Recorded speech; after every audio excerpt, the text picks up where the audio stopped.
First thing, here we are. College football playoff revises 12-team format to include the 5 highest-ranked conference champions. The new 5-7 model accounts for the Pac-12 defections. And Kirk Schultz, the Washington State guy, he's out there, and I know a lot of people were thinking, "Oh, he's saying no. He's saying no." Basically, for any of you who don't know what happened, he came out and he was like, "All right, now hold on. We're not going to prove this just yet because remember here, the CFP committee needed universal approval in order for these changes to go through." But they didn't go through because one person, again, namely Kirk Schultz from Washington State, representing the Pac-12, now the Pac-2, is like, now hold on a second here. We got a lot of stuff going on. We were talking about a 6-6 model, meaning the 6 highest rated conference champions and then the 6 at-large bids. However, everybody's like, okay, but your conference clearly just got pillaged. It went from the Pac-12 to the Pac-2 in literally like a matter of like 11 months. It was not very long. So a lot of people are like, all right, so that obviously takes away an automatic bid. Well, Kirk Schultz is like, well, this was taken away from us. We did everything right. We did everything we were supposed to do. It was taken away from us. What can we do here? So ultimately, they got a couple of things. They got more money. He basically held out his vote in order to get certain, how do I say, leniency towards certain things. Like I said, more money here and there. Also, the reason why he was trying to buy so much time was because there's several questions right now about the validity and the ability of the ACC to survive. Granted, with the whole Florida State situation, whether or not if they get out, does Florida State, Miami, Clemson, North Carolina, do they all follow? Does Virginia go too? Again, there's lots of questions to ask with that one. But you're looking at it here, and it's like, okay, well, all right, so you're Washington State, you're trying to buy as much time as you can. Eventually, you are going to cave because you don't really have a lot of leeway here. Remember here, as much as they have that leverage, it all operates on good faith. However, if they keep on, the thing about a negotiation is if you're aggressive enough in negotiations, you will get what you want more often than not. However, there are plenty of negotiations where the other side will say, go to hell. And unfortunately, go to hell to Kirk Schultz would be the death sentence. So he ultimately had to cave. He caved here on this new 5-7 model. That's not what we're going to talk about here. That's important to understand that to make sure that this is going on because, okay, we see it for the expanded playoff. This is happening this next season. So again, everybody knows, first of all, how far off in the future people schedule non-conference games. You can't even imagine how much they're like, we don't even know about our future playoff plans less than 12 months away, let alone the fact that it takes us 18 zillion years to schedule non-conference games. So you think how much, needed emphasis of getting this done there was. So they got this done. So it's good. This is not what we want to talk about here. The more important article we're going to talk about here is this next one. All right, here we are at SI.com. College football playoff expansion will further enrich the big conferences. Think about this here. We already got to 12. We have yet to play a single 12-team expanded playoff game. Not one of those has occurred yet. Not one. We're already talking about expanding it. The Big Ten and the SEC continue their power play by pushing for a 14-team CFP before the new 12-team format debuts. This is from Pat Ford the other day. Says, got a theory, hear me out. The leaders in college sports are actually using the CFP as a giant Tibetan sand mandala. You know, those intricate, ornate, circular works of art? The ones that are completely destroyed by the creators upon completion. That's the only explanation I can come up with for a commissioner group that worked for years through significant pushback and politics to construct a shimmering 12-team playoff that will debut this coming season. College football is over right now. I will have first-round games on, It will have first-round games on campuses. It will reward 4 conference champions with automatic bids and buys to the quarterfinals. It will retain ties to traditional bowls. It will be beautiful. And his narrative there was, so consequently, they're going to try to destroy it. And now, before ever seeing that breakthrough advancement play out, they want to deconstruct it. Just blow all that pretty sand right off the table. According to multiple media reports this last Wednesday, there's momentum among the conference commissioners towards expanding the playoff to 14 teams starting in 2026. Eventually, they'll want 16. Count on it. And again, you see this happening in pro sports right now. So if anybody understands the NFL right now, the NFL currently has 7 of the AFC and NFC. It used to be 6, and there was 2 first-round buys. Now they have 7 teams in the playoff, and they have 1 first-round bye. So the first-place team, again, so it used to be before, okay, well, we got the 2 seed, whatever, we get a first-round bye. Now you have to get that 1 seed to get that first-round bye. But with that, You also see the fact that they have a 17-game regular season schedule right now. 17 games. You're like, that's kind of weird. It is weird. They're going to try and go to 18, and they're eventually going to try and get to 20. And that's just what it is. Again, the NFL, unfortunately, there's limitations on how many games you can play. You can't play a 50-game season. Well, you can. You just need rosters that are 175 people big. So, unfortunately for that, they're trying to squeeze out every single dollar they can out of this model. And again, I think the thing about college sports too, and again, that's pro sports, that's the NFL. The thing about college sports is college sports has been managed by I heard my boy Matt Brown. He said this earlier. Matt Brown was like, university presidents don't know very much about business, and they know even less about sports and sports business. So you think about how mismanaged college sports has been for so long. And if we're being honest, it's not even college sports. Because the NCAA committee, the NCAA, the tournament, that's been around for years. That's a great money-making machine. It is doing its thing. However, college football has, how do I say this, been drastically underutilized. Again, the reason why a lot of people were mentioning here, a lot of people were mentioning private equity. Private equity. What the hell is private equity? How's getting into sports? I think, and again, my boy Tony Altamore, he brought it up where he was like, people just say private equity. They don't know what that actually means. And unfortunately for universities don't like giant chunks of their money being taken away by private equity because of down payments. Again, that's a lot of conversation there. But basically the point about it is private equity looks for popular brands that are mismanaged. Does that not perfectly encapsulate college football right now? So before, we literally had it to where, I mean, there was these with the bowl system where the Big Ten champ, the old Big Ten champ, would play the Pac-12 champ, and then we would vote before the bowl games as to who was the national championship. There was one year where Alabama won the national championship game, lost their bowl game, in addition to finishing third in their conference, and they were the national champs. I mean, again, granted, that was back in the 50s, but that is the older systems that we had. We also see certain things where the Heisman Trophy voting is not, you can vote in like October 30th. That's wild. You can vote before all of November. You could literally go 0-5, and somebody's already got 0-5, including the conference championship game, and you already have your conference champion, or you already have your Heisman Trophy vote out there. It's just the way it is. Again, the problem with college sports is that if you don't have a centralized voice, everybody kind of just does their own thing and nobody pulls in one single direction. That's the reason why the UFC is bigger than boxing. Granted, the top boxers basically just, Floyd Money Mayweather, they can make more than the UFC guys, but at the same time, you would rather be in the UFC than be a boxer. I mean, you'd rather be a top flight boxer because at that point, then you're going to throw some fights. I'm not just kidding. I'm not saying you're throwing fights, but I'm saying that the money at the top is just different. However, throughout the sport, generally person for person, fighter for fighter, the UFC is better for the sport. Or it's a better sport. It's a better league. It's got a lot better things going on than boxing does. Same thing with the NFL versus college. College, unfortunately, nobody's pulling in the same direction. I think, and I'm going to knock on wood here. Again, this could totally change. I think Greg Sankey gets it. I think he gets it. Tony Petitti, I don't know yet. I'm not sure.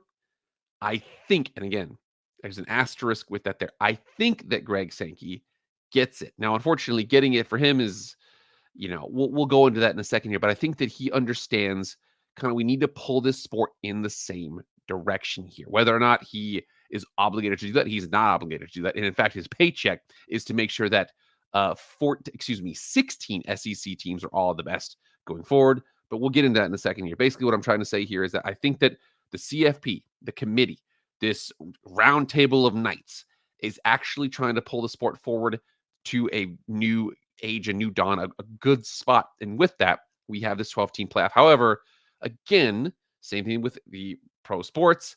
They're like, well, all right, well, let's have 6 teams in the playoffs. Well, no, let's have 17 per conference. Oh, well, let's have one first round bye. Let's have an extra wild card game. Let's have 17 regular season games. You see the fact they're trying to squeeze as much as they can out of this. This article basically goes through the fact that we had 12 teams that was originally agreed upon. 6-6 model. Okay, then one conference falls apart. Okay, 5-7 model. Okay, well, now, what if we get to 14? There was also some rumors out there that the Big Ten, and again, I'm not trying to say anything, the Big Ten in particular was basically saying, we were wondering if we could have 4 guaranteed bids per conference. And again, maybe not every conference. Oh, yeah, well, historical record and this and that. That was the discussion here. We'll get into that in a second here, but first I want to talk about the rest of this article to go through this 14 team. Again, you say here eventually they'll want 16. Let's continue on with this article. The timetable for deciding on potential expansion is roughly a month, according to the CFP executive director Bill Hancock. They're on the clock.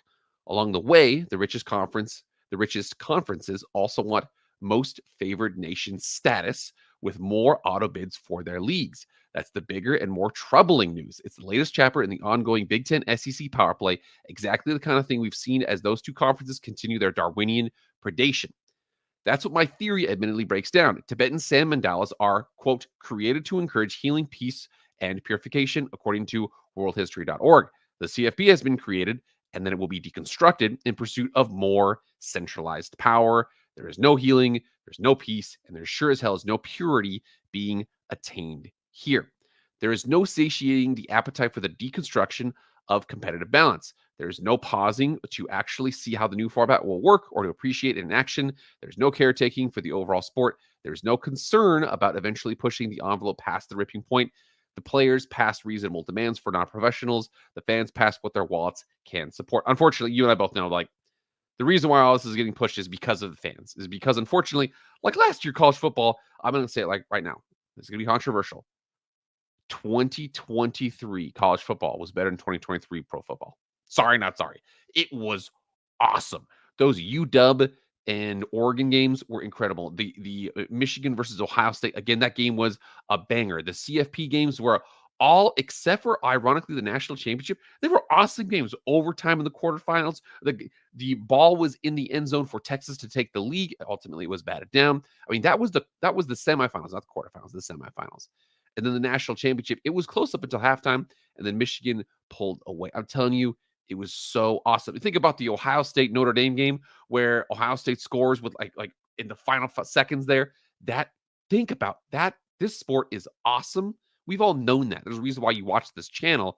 But again, the thing about that is the reason why it was so good was because of a couple reasons. In fact, my next article here, my next articles that we'll go through in the next section of this, I'm actually going to go through about the parity of sports because of NIL and the transfer portal. But we'll continue on here. Of course, there are many of the same people who want to expand the near perfect NCAA basketball tournament beyond 68 teams as, quote, advancement, unquote, that virtually nobody is clamoring for, and who have expanded the richest conferences to 16 or 18 schools in direct conflict with geography, academics, and established traditions, i.e., again, Texas and Oklahoma to the SEC makes sense up until they got the rest of those, up until they got Oregon and Washington, USC and UCLA to the Big Ten geographically doesn't make a lot of sense. What would a 14-team format look like? It would mimic the NFL's 14-team playoff, which awards first-round buys to the top 2 seeds and has the other 12 duke it out. For what it's worth, a lot of people like college football because it's not exactly like the NFL, a fact that also seems to be lost on leadership. Would 4 on-campus playoff games in the first round expand to 6 with the quarterfinals and semifinals still at traditional bowl sites? Given the finite number of TV broadcast windows and the amount of trepidation already expressed about going up against the NFL in December and January, when do they plan to play those extra games? More importantly, what would the bid distribution look like? This is where the Big Ten and the SEC are likely to push for protections they shouldn't actually need, with multiple guaranteed spots in every field. From what I understood, and I am totally willing to be pushed back on this in many different ways. From what I understood, it was the Big Ten who was asking for the automatic bids or the guaranteed spots, as the SEC was like, okay, we want ourselves to be a bunch of at-large bids. Here's the reason why. Unfortunately, I think that the concept of automatic bids per conference operates on the understanding that generally your teams are going to be good enough to play there.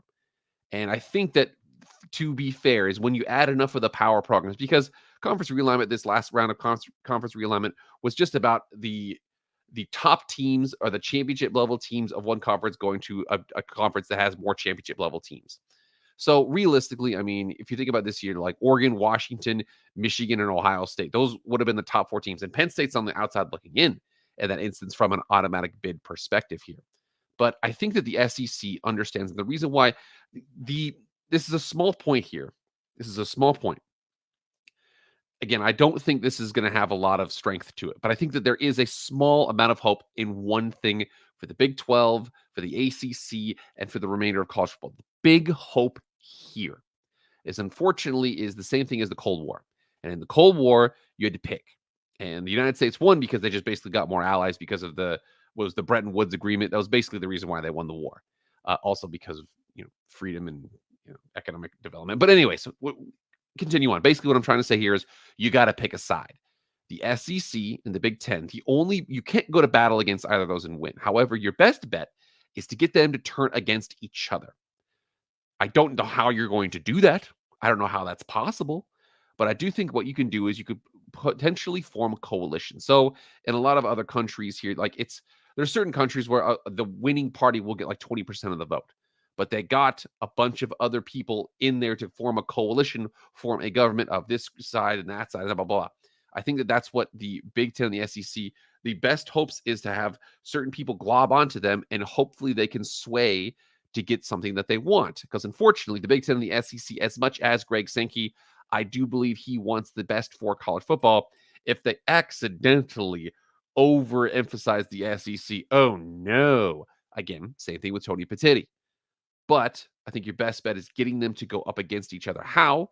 I think the Big Ten, from what I understood, and again, I can be moved on this, they're the ones that wanted those 4 automatic bids, whereas the SEC they want as many at-large bids as possible because the SEC knows we have a bunch of schools that really, really, really, really, really care about being good at football. Whereas if, a couple of schools in the Big Ten, let's just say they have a couple down years, it's okay, it's fine. I think that Michigan, and I'm taking a chance here when I say this, Michigan in the next couple of years is going to flirt with like a 7-5 year.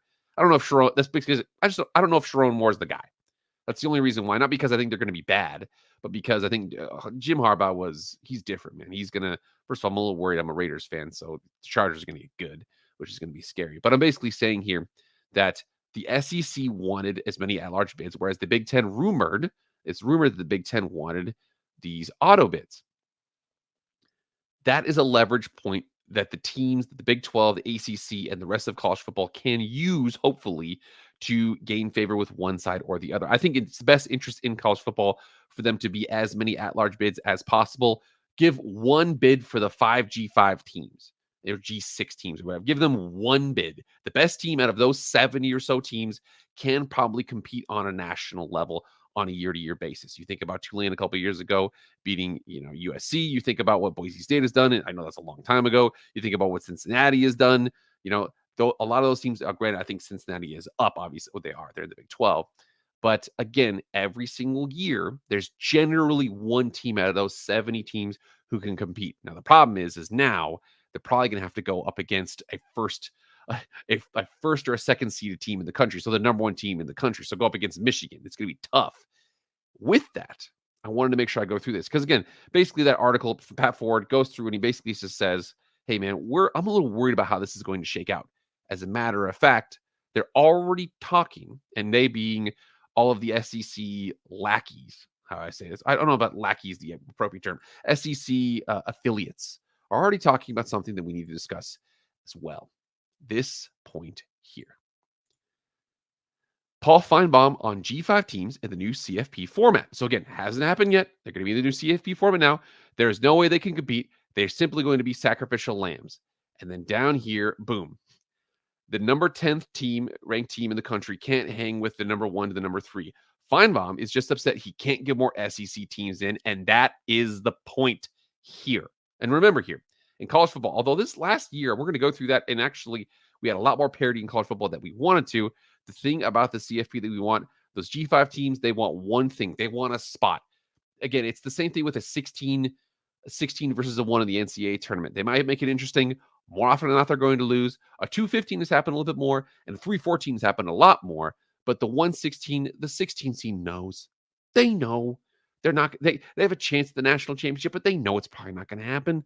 That's all they need. But we see that Paul Feinbaum and the narrative here, the auto bids get a lot of the top people at the top upset because they're like, oh, well, these automatic bids, we added all these championship level teams, and now a team that's not in that championship level is going to the championship. Well, it's like, well, yeah, of course, because unfortunately, the thing about the Big Ten and the SEC that I think they slowly are realizing this, is that if it seriously is Big Ten, SEC, LA, Seattle, and Oregon, and nobody else is in, viewership's going to hurt. Absolute viewership's going to hurt. Now, I do think, to be fair, more big games are going to happen now. I mean, we're going to have like, Oregon, Michigan, and Ohio State, USC, and those games are going to happen on a more frequent basis here. But I also think that if it eventually gets, remember here, I think that the SEC kind of hurt itself in the early 2010s because it was just like they were so dominant. It was just like, all right, we'll get say Georgia, Alabama, and Clemson. One of those three teams is probably going to win the championship. And then the off chance it's a field SEC team, LSU here, Auburn there, and so on. And unfortunately, I'm out here in the Mountain West. I didn't care about watching. There was a couple of years it was Clemson and Alabama. When I remember when they rematched, I was like, I'm not watching. It was the year that that Trevor Lawrence was a freshman. I did not watch 1 second of that game. Not a single second of Clemson versus Alabama. This last year, I watched every second I could, even when it was Alabama, Michigan in the CFP semifinals. I watched every second that I could because there was just more teams involved. I think that what's happening here is we're going to the 12-team playoff. They've already expanded the playoff. They've expanded the expanded playoff. They're already talking about that again. I think that Pat Ford, what he was saying is basically he's like, let's see how this works. We've got everything lined up. We've got a 5-7 model. We've got all the major bowl games involved. We've got a calendar that makes sense. We've got, 5 automatic bids and 7 at-large bids. This is going to be awesome, and we're going to ruin it. Because Paul Feinbaum says a thing like that. Because Tony Petitti wants 4 automatic bids. Maybe Greg Sankey does too. Again, we're moving in a lot of different directions here. The expanded playoff. Yeah, can we just figure out one? That's all I'm saying. And remember, guys, if you guys want to see something, let me know. But that'll be it for me, guys. I will see you guys later. I am out.